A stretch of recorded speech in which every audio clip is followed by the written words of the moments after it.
வெளியூர் பயணமா ரிசர்வேஷன் கிடைக்கலையா படிக்கட்டு ஏறி இறங்க ரொம்ப சிரமமா இருக்கா டிராப் டாக்ஸி புக் பண்ணுங்க ஒரு வழி கட்டணம் மட்டுமே டிராப் டாக்ஸி எங்கும் எப்போதும்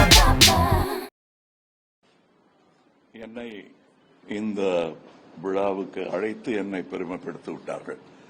அழைப்பு கிடைத்ததே நான் நினைக்கிறேன். அதற்கான காரணம் என்னங்கிறத சொல்றேன்.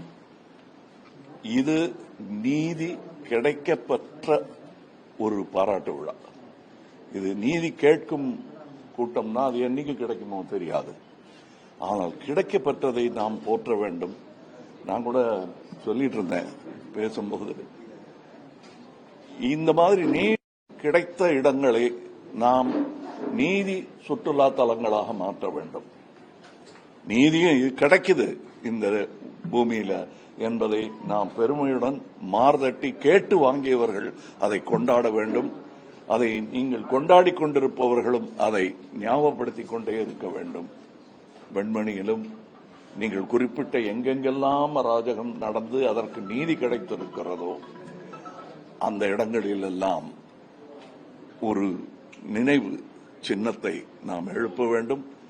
அதை நிஜமாவே வெளியில இருக்கிறவங்க ஓஹோ இந்த நாட்டில் நீதியும் கிடைக்குதா, அது வாங்கிடுறாங்களா, அதுவும் யார் வாங்கினாங்க, தலைவர்கள் வாங்கறதை விட முக்கியம் மக்கள் கேட்டு வாங்குவதுதான்.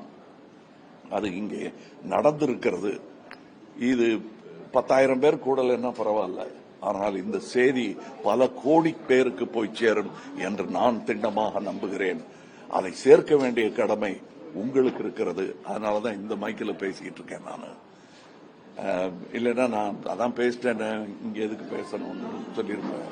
ஆனா இந்த செய்தி கொண்டு சேர்க்க வேண்டியது உங்கள் அனைவரின் கடமை. காரணம், நீதியை நாம் கிடைக்கும் போது போற்ற தவறிவிட்டால் அடுத்த முறை எப்போது கிடைக்கும் என்று சொல்ல முடியாது என்ற அவநம்பிக்கை அனைவரின் மனதிலும் ஏற்பட வாய்ப்புண்டு. கிடைத்த போதெல்லாம் கொண்டாடுவோம், நீதிமன்றத்தை மெச்சுவோம், சாட்சி சொன்னவர்களை அதற்கும் மேலே தூக்கி வைப்போம். மிரட்டலுக்கு பணியாமல் சாட்சி சொன்ன அந்த மக்களின் தைரியத்தை வீரம் என்று போற்றினால் மிகையாகாது. வணக்கம், நன்றி. ஒடுக்கப்பட்ட மக்களுக்காக தொடர்ந்து இயக்க அரசியலால குரல் கொடுத்து போராடி வெற்றிதான் பெற்றிருக்காங்க. இந்த இயக்க அரசியல்ங்கிறது எவ்வளவு முக்கியத்துவம் வாய்ந்ததா பார்க்கப்படுது, எவ்வளவு தேவை? இயக்கம்ங்கிற வார்த்தை தான் முக்கியமானது. அது அரசியல் 2ஆம் பட்சம் 3ஆம் பட்சமா கூட கொண்டு போங்க. இயங்க வேண்டும். நம்முடைய முக்கியத்துவம் பெறணும். அது புரட்சியின் மூலம் பெறுகிறோமோ, நீதியின் மூலம் பெறுகிறோமோ, முயற்சியின் மூலம் பெறுகிறோமோ அது முக்கியமல்ல, பெற்றாக வேண்டும். அது யார் பெறுகிறார் என்பது கூட முக்கியமல்ல. காம்ரேடு பெற்றுவிட்டால் காம்ரேடு வாழ்க, வேறு சாதாரண மனிதன் பெற்றுவிட்டால் வாழ்க வாழ்க நீடூழி வாழ்க என்றுதான் சொல்ல வேண்டும். அதை சொல்லத்தான் நான் இங்கே வந்திருக்கிறேன். இவர்கள் என்னை இந்த விழாவிற்கு மதித்து அழைத்ததற்கு நன்றி என்றுதான் நான், இது மேடை பணிவு அல்ல, திமிர். வணக்கம்.